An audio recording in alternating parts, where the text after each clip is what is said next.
Hi Toy Tractor Times fans, I'm at the 2020 Lafayette Farm Toy Show in Lafayette, Indiana. I'm here with Chris Steeb. Chris, you're continuing the story of Redlands, Oklahoma, and we have a new farm display for that setting. What can you tell us about it?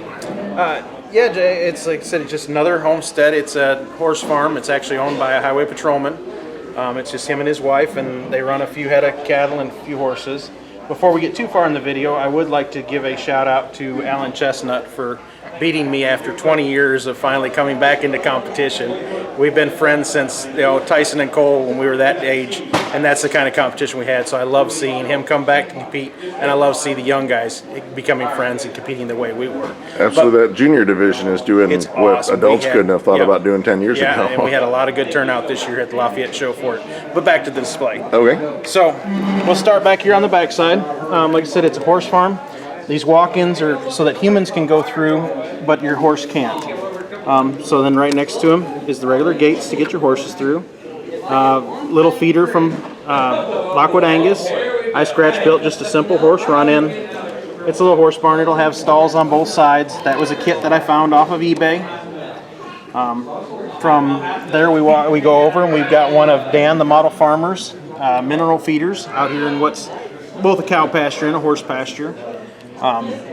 We got a round pen done by Lockwood Angus as well. You can see how what you do is the rancher stands in the center with a rope on his young horses. He's breaking them out to train, and they just continually run a circle both ways, and that's what causes the grass doesn't grow back there after enough time. I'll move on. The trees on this one are all scratch built by me. They are actually a weed that grows wild in Oklahoma for the bases. If you need them, you can get them from Tyson Shores, one of this year's national winner.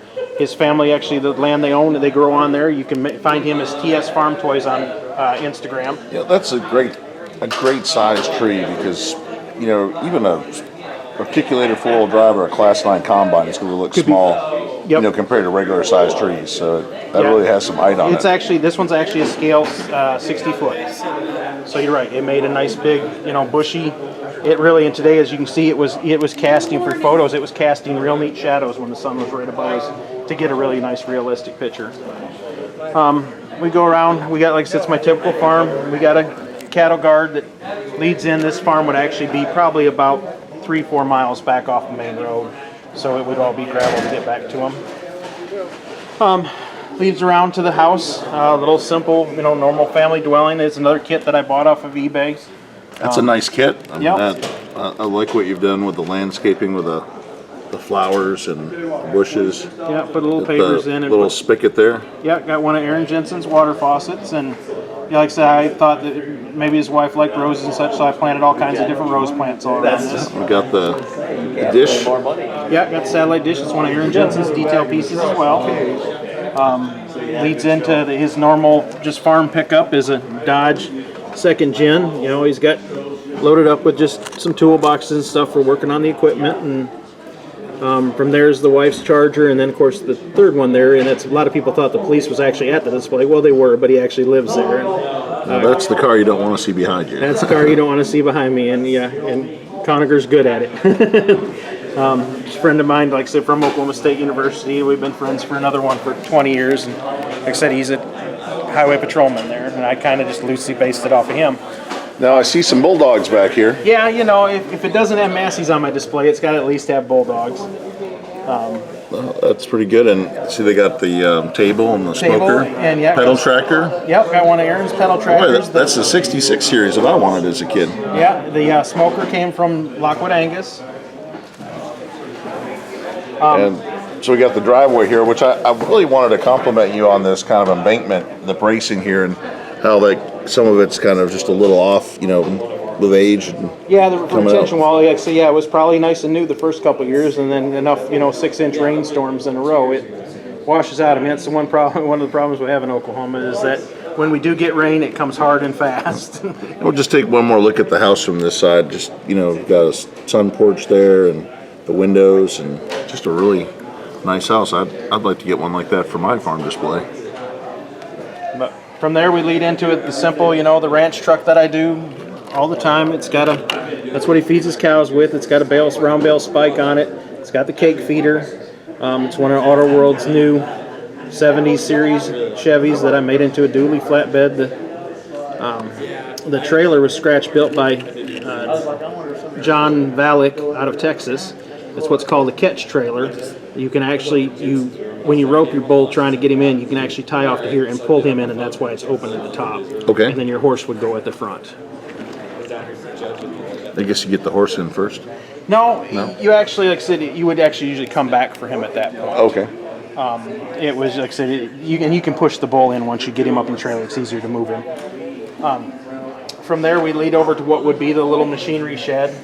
The farm runs a 786 he does have a newer inline baler. That's one of Tim Holker's inline balers. It does have the quarter turn to drop the bales down so they can be picked up.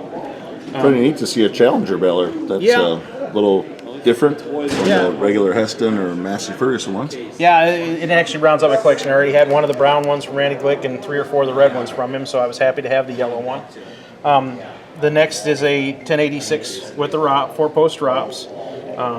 Like we were just talking about, we both had one as a kid in 1/16th, and I just always wanted to toy of it. Both the 2 tractors were done by Tony Dixon. They have both Lee Johnson and Aaron Jensen detail parts on them, as well as Chucky Stephenson tires. Very nice. Yeah, the 4-post ROPS definitely gives it a good look. Yeah. And then we've got another truck and trailer back here. Yeah, from there we lead into, as all of us, most of us have a secondary job to, help pay the bills or even just as a hobby.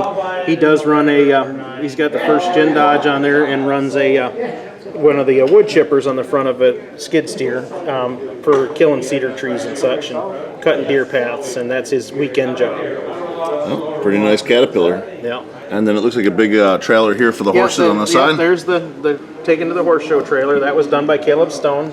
Another one of the pieces I'm proud to have from Caleb. Well, looks good, and you just got more fencing and a pasture. fencing. And it looks like they're doing a little bit of mowing out here. Yeah, it's one of the new Toy Tractor Times Case 1030s. I actually detailed and weathered that one up here at the show today. It's got one of Bailey Wilfang's brush hog mowers on the back of it. It's a real nice piece, guys. As you can see, like I said, all I did was pull the duals off and drop it down to singles, and then use one of David Holloman's canopies that I saved for this, and hit it with dull coat and a couple different weathering powders, and makes a whole different, beautiful piece that, like I said, you can just now, literally went from, out of the package, and in 20 minutes it was ready to sit on a display as a weathered one. That they can set them on display as a fully restored one as well. Well, it shows the nice detail that SpecCast has put into these, and just a little extra touch, and you can have a pretty custom machine.